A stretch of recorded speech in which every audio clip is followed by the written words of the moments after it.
You're watching the BTC Racing Line. You are now part of the team.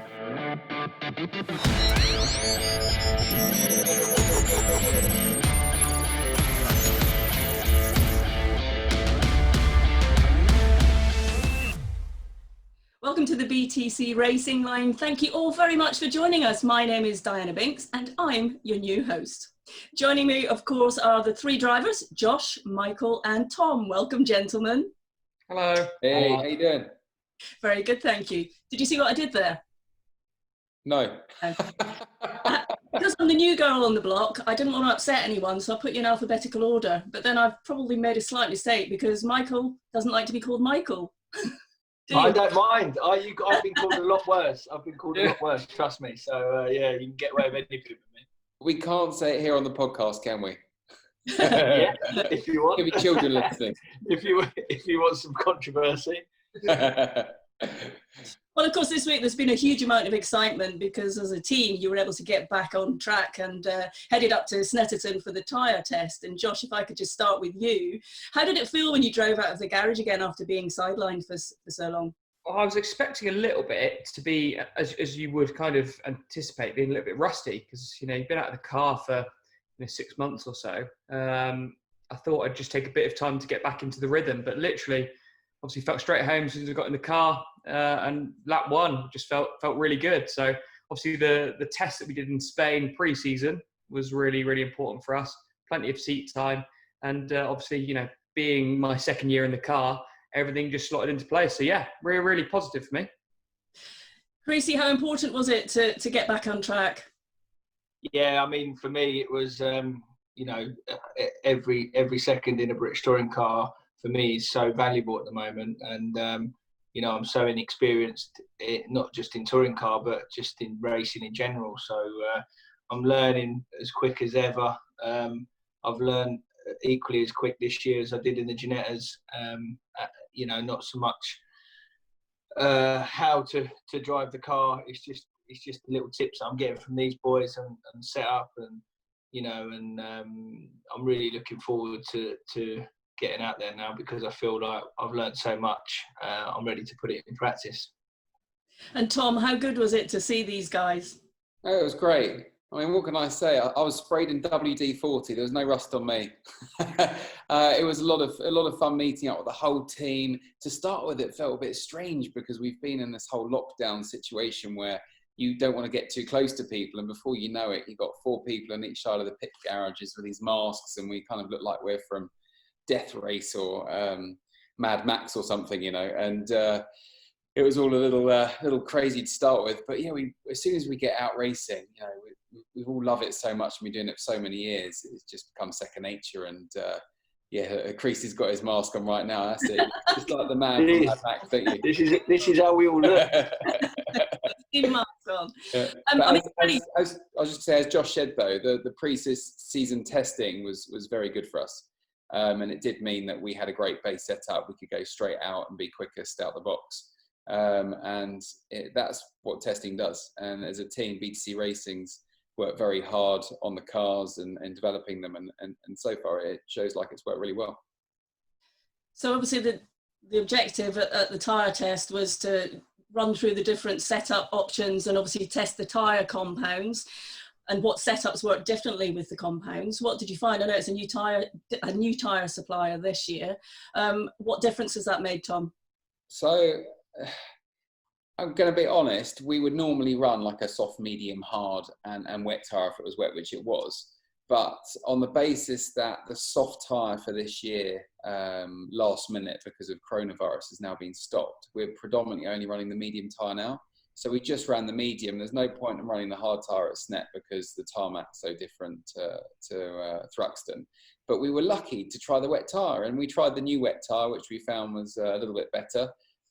We have to do a couple of things differently with it, which I think actually we figured it out at the end, and Creasy proved it right at the end. Boom, top of the timesheets. Well done, mate. We're all shouting Creasy, Creasy as he walked in the debrief office in the truck. And we learned an awful lot in the dry and the wet on the medium and the wet Goodyear tyre. So it was very good. And Josh, what did you find when you went out? I mean, obviously, you'll have different driving skills. And what were you looking to achieve when you arrived at the test? Well, the main thing for your first run. Yeah, the main thing for me is that it's not, actually arriving back at Snetterton with some data and some information from last season. Obviously, we did really well there. It was we had a 2-3 on the podium as a team. So we just needed to kind of validate a lot of what we learned on that race weekend. So we did just run through a few of the setups that we actually ran in 2019, and obviously tried a few things that we wanted to on the race weekend, but we didn't get a chance. So for me, it wasn't a case of trying to see exactly what works on the car specific for that circuit. We just needed to run through a few options, a few things that we wanted to try when we were racing in 2019 but couldn't, and a few things that, ideas that we've had over the winter and over this break that we wanted to give a go. So like I said, for us, we didn't really concentrate on times and trying to put in quick times. It was more just going through the motions of trying different setups and working on what sort of outcome you get from them to put that as a tool in our toolbox, if you like, for when we end up racing. So yeah, it's really, really good. I mean, you want to get as much information as you can, can't you, so that you can discuss it with the team and your engineer. But do you all share information? I know it's sort of early days. It's a new lineup for the team this year. Are you happy to share information, Creasy? Yeah, I mean, I wouldn't be where I am certainly without these two.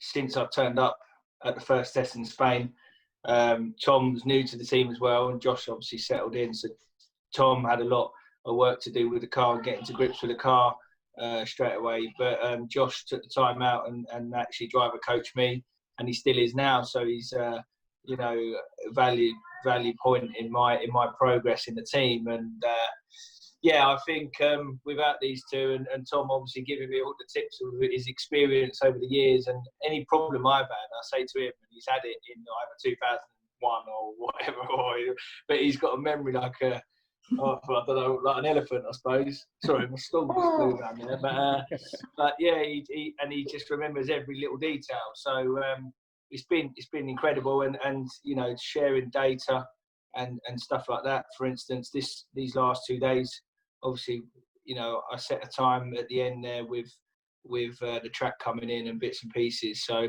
but before that, we done a really big change to the car, which was quite positive, and set a bit of time. So it's given us all a bit of a buzz, because whatever works on all three, we replicate it. And Tom, it was quite challenging weather conditions at Snetterton. I mean, it generally often is, although I have been at Snetterton a lot when it's been very sunny and nice. How did that change the sort of strategy plan for the test for each of you? Yeah, we had quite a big list of things we still wanted to finish with the car for dry running. But to be honest, we got to try a lot of it in the wet, and actually I hadn't done any proper wet running in this car yet. It was only a bit sort of damp at Brands Hatch. I never had a proper wet track, so it was very good to get out, and I did an awful lot of setup changes throughout the day and progressed the car for my driving style faster and faster and faster as the day went on. And I've now got in my head where I actually need to be, I think, to start a wet race, which is, I reckon, 2 seconds up the road from where it was to start with on how I like to drive. So I've got a massive understanding now of the car on the wet, which, to be honest, I needed, because let's be honest, this isn't a normal race season. We're going through into October, November now because of the compressed calendar. So there's every chance that the last few rounds at the end of the year are going to be wet. So yesterday was actually really good for me. It means I'm not going to waste a round this year if it's a wet round going, oh, I wish I'd done that, or I didn't realise it was going to feel like that. I now know what it feels like. I now know what to do with the car out the box, and I'll hit the ground running. So it was perfect. I had a dry and a wet day, and I couldn't have wished much more, to be honest. So I'm in good stead and very positive for Donington Park. And Josh, was it the same for you? Obviously, getting most of that information so you could run through those different setup options and just the balance of the car to get it as comfortable as you would like it. Yeah, obviously, the test itself, you always want more running than what you get, and you always run out of time no matter how many days you have. So obviously we had quite a few days in Spain. Obviously we've been at the media day at Silverstone. Obviously another two-day tyre test, and every single time we've walked away like, I wish we'd had a bit more time just to try an extra few little setup changes. But you know, the car's really strong, and it has been for us, you know, certainly the second half of last year. But it is we're certainly something that we're really comfortable with. Certainly in the wet conditions, it is something that that I think our car has a lot of pace. So it is positive. Obviously, great to have a bit of dry running, bit of wet running. Sadly, I didn't get much dry because it started to rain on my mid-quali stint on the first day at Snet. But that's the way it goes. But yeah, I think we've just validated a lot of what we learned in 2019. So yeah, it's really important. Well, as Tom said, the weather conditions, we always talk about the weather in the UK, don't we? But really now looking at the calendar and how it has changed going through into November, it is going to make a massive difference, isn't it? Because generally the Touring Car Championship finishes, is it August, end of August generally? Would I be right? No, you usually get the first weekend of October, and then it's usually over, maybe the second week of October. We're now going through to November, and those extra 4 weeks make a massive difference in temperature, to the point where trying to heat up your medium tyre for a quali run could be a little bit trickier, and you might not get the temperatures you quite want, and so you might be going a bit more sideways than you want. Actually, in my case, that's not a problem. It's just sadly not as fast on the stopwatch. But yeah, I think it's the same for everybody, though. We're all in the same boat. We're all going to be thinking how we're going to adapt the cars throughout the year with the difference in temperature. But, like I said, we're all in the same boat. And luckily, I'm with an extremely professional race team. Got some great engineers behind me, great teammates, and we can drive the car forwards. Creasy, how important was it to work on pace and attack and consistency during that test? Or was it a case of you're just learning as much information as you can, chatting with Josh and Tom to pick up the information that you might need? For me, I just took it as it come, really. I mean, me and my team, we had a bit of a plan set out what we wanted to do, and we achieved every target on there. In the dry, we set our fastest lap, a bit like Josh, right at the very end as it started to rain, and I set the fastest lap in the dry for me was lap 40 out of 40. So that was good for me because it gives me a bit of confidence that I've still got a bit of pace in the car in the dry, and we were P8, so could have looked around about P5, P6 or something like that. So that, compared to last year, I was 28th, 27th, 28th, but in the wet, I'll be honest with you, I struggled, really, really struggled. I've never been in a fight like that, thinking that, actually doubting myself, and the team stuck with it, and we just kept throwing changes, and it weren't until the last hour that we actually found something that worked, because I was doubting myself. But it was the Honda's such a great car and a stiff car. It's difficult for my driving style to get used to driving that car in the wet, and then I sat down with Danny Buxton and Josh, and we went through a few bits, and they spotted it straight away and said, look, you need to do this, this and this, and I was concentrating on the wrong thing at the wrong time, and then boys told me what to do, and went out, and then we found 3 seconds. So yeah, it's good. But Josh, that must be quite satisfying that you can work with Creasy and give him the benefit of your knowledge, but also as a team, you want to really develop. And as Tom said, it's a very professional team, so it's a team effort, isn't it?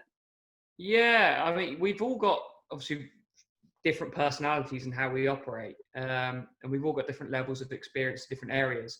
And I think what's great and what's really important about BTC Racing as a team is it's a real family environment. Everybody's in it together, and genuinely, if I can't win a race, I want one of my teammates to win. And the quicker that the teammates are, the quicker you will end up as yourself as a driver. So I think it's really important that we all push together. It's a completely open book. There's nothing that's hidden within the team, and that's actually quite rare. I found in touring cars. Everybody kind of seems to be out for themselves, 100% of the time. But I can assure you, when we're on circuit, we'll be racing hard and fair. But it's if, like I say, if I can't be winning races or can't be winning the race, I want my teammates to be taking them instead. Oh, I'm sure once the racing helmet goes down, it's everyone for themselves for sure. But Tom, how competitive do you think the competition is going to be this year? Well, I think it's going to be extremely competitive. I mean, Creasy said if he doesn't win, he's taking us all out. So, just look out, boys. Every year in the BTCC always shocks me. It gets more competitive every single year. You even get new guys coming in from different championships who prove you wrong, who are fast as well. And, I think it's one of the most competitive championships in the world. It's the third longest motorsport championship in the world after Formula One and NASCAR. And its heritage is humongous. And it's still got your Matt Nils in it, who's been in it for 30 years now.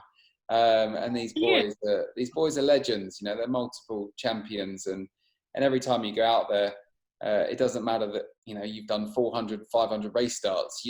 Full well there's someone who's done 1,000 race starts and they're going to try everything they can to beat you. So you're always out there trying to beat everyone the whole time.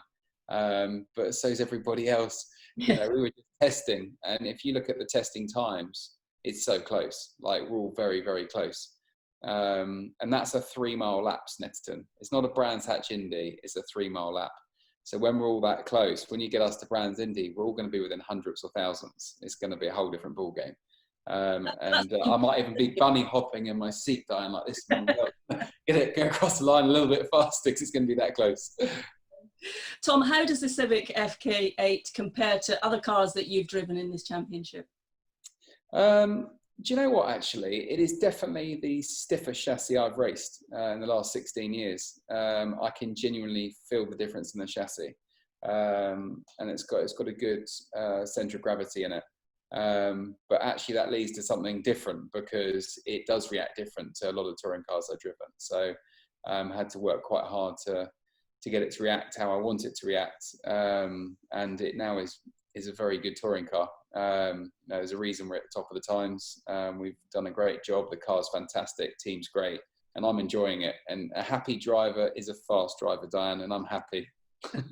Well, that's good to hear you're happy. You all sound very happy, actually. You seem like you're really all gelling well. But as we know, with anything in motorsport, things change, everything happens. That's the whole point. You have to just keep pushing yourself to achieve on track and off the track. But Josh, this is the first time you've done back-to-back in the same car, same team. Does that give you confidence going into the season, or are you, I know you're confident anyway, but does it give you added confidence just to know that you've got that blanket around you, a little bit of knowledge, new team, great support from the team? Yeah, going into a new season with a new car especially is really tough because whilst, the NGTC regulations are so good that, they keep the costs down, they've all got standard subframes, if you like, across the whole grid. All the cars are slightly different and they all do react in slightly different ways. So like I touched on at the beginning, just having that continuity, having the previous data from the last season means that we're not getting to a circuit and going, right, what do we start with? Where do we go from here? We've already got a load of notes for this car. We know what we ran last year and we know what we needed to work on. And we've got all the experience, since then to know what to do with the car. So, it's actually it's really invaluable and it's better than having a load of testing.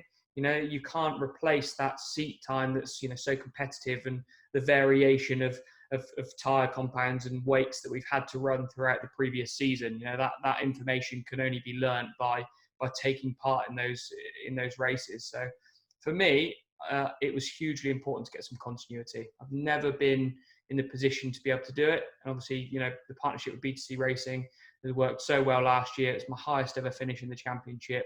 And to build on that momentum is going to be hugely important for 2020. And Creasy, if I could just ask you, we'll look ahead now to Donington Park, to the first race in 3 weeks' time, I think it is.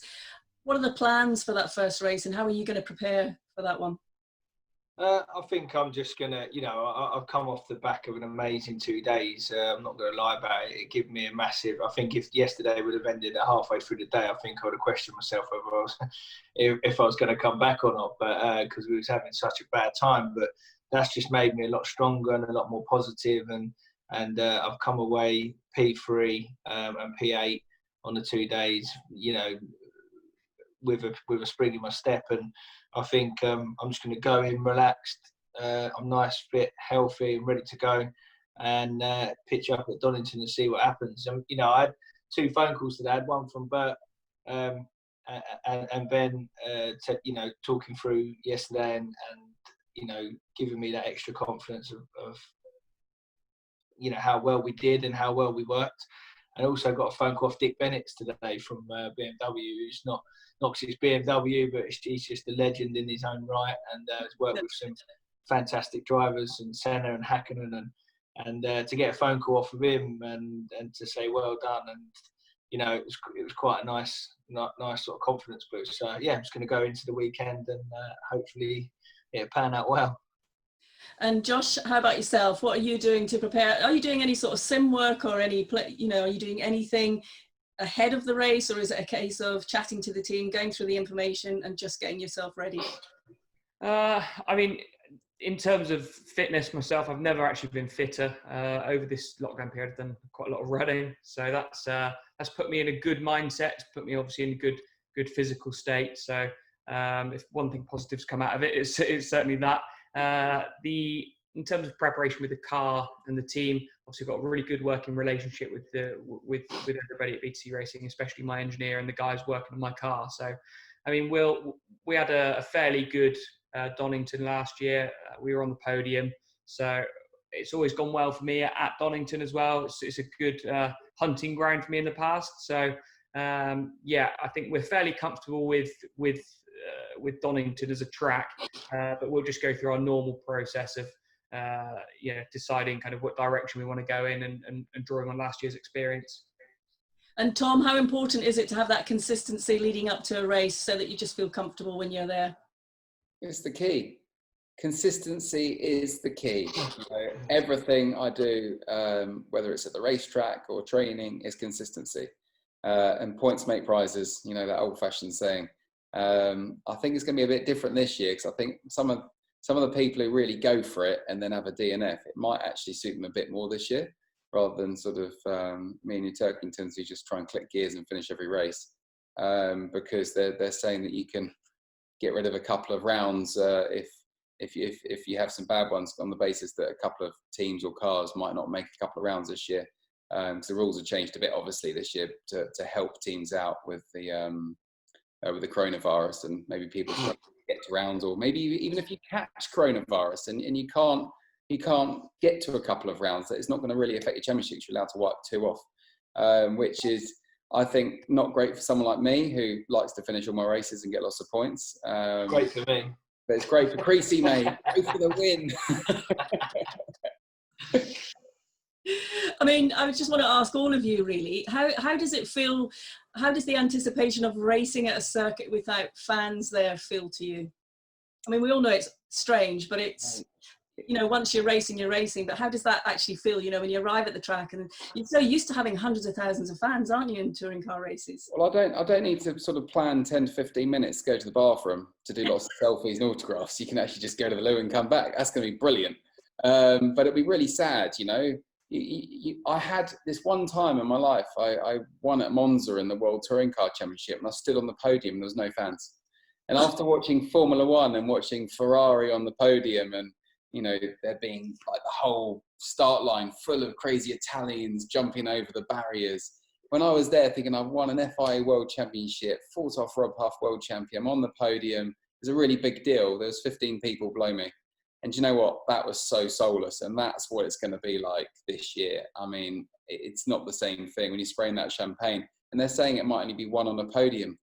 It's not really going to be the same thing either, is it? And I probably have to wear a mask as well and look like Darth Vader. So it's not going to be the same. You're not going to have your fans cheering you on with their flags and turning up in their Honda FK8 road cars, excited to see you try and win in their road car on the track effectively. So. But the good news is ITV are filming it. It is live. You can watch it at home. And we will be racing our hearts out for everybody back at home watching. And just finally, guys, who would you say are the unsung heroes back at base, back at HQ within the team? Creasy, I'll start with you. It's the whole shooting match, really. I mean, You've got Nikki, who puts in a lot of work this side of the fence, who's new to the team. You've got Zoe, the team manager. You know, all the work, you know, that she does behind the scenes is incredible. You've got Bert. And then for me, I mean, seeing my guys work, Jason, Popsy and Ben, you know, I've never seen a team work like it. They get there at sort of 6, 7 o'clock in the morning, and they're flat out. And so, you know, there's nothing. If you want a mirror changed, or you need your windscreen wiping, or your seat moved, or you know, whatever, it's just they're on it straight away. And I'd imagine that's what your guys are like as well. I haven't worked with Josh and Tom's mechanics, but you know, the engineers are fantastic. It's just the whole team is incredible. We'll pull it together. So yeah, it's good. Josh, who are the unsung heroes for you back at the time? I mean, obviously, everybody at BTC pulls together massively, and everybody works there because they're passionate, and you know, everybody wants to win. I have to say, over the past few months, you know, through this difficult time, you've got to look at the efforts that, you know, the team owners, you know, Ben and Bert Taylor and also Steve Dubman have put in just to keep this whole operation going, because we've seen big teams, we've seen manufacturer teams struggling and drivers and cars pulling out. But yet here we are, you know, through the hard work they've put in over the past few months to keep us going. So, you know, obviously everybody deserves a mention, but certainly through these last few months, it's definitely the guys at the top. And Tom?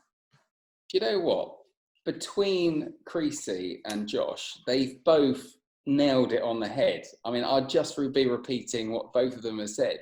I mean, there is not one person on the team who is more important than anybody else. Everybody is an equal in my mind. Everyone's been working exceptionally hard. And Josh is right, in this tough time with lockdown, you've got to look at all the work Steve and Bert have been putting in behind the scenes to get all this going, all the furlough business going on, and when they come off work and when they go back to work, and we've got to get all this stuff all organised, we're going testing, but when do we get them back? And there's a whole load of new things, all the new PPE kit, and where you've got to sit in a motorhome, you know, 'cause you can't get too close. I mean, there's so much going on, which is all unusual. So that's been very new and tricky for them, but everyone's been working hard. Yeah, like Creasy said, everyone's been working exceptionally hard, crazy hours, because we want to win. We don't want to leave any nut and bolt well, we don't want any nut and bolt undone. I mean, we want them all tight, you know. Guys, it's been absolutely fantastic chatting to you all. I can see there's a real team spirit there, which is fantastic, and it's great to have the positivity that's coming from you. And you know, I hope you have a really good first race when it kicks off in August. But for everyone else, thanks for watching, and we'll see you soon.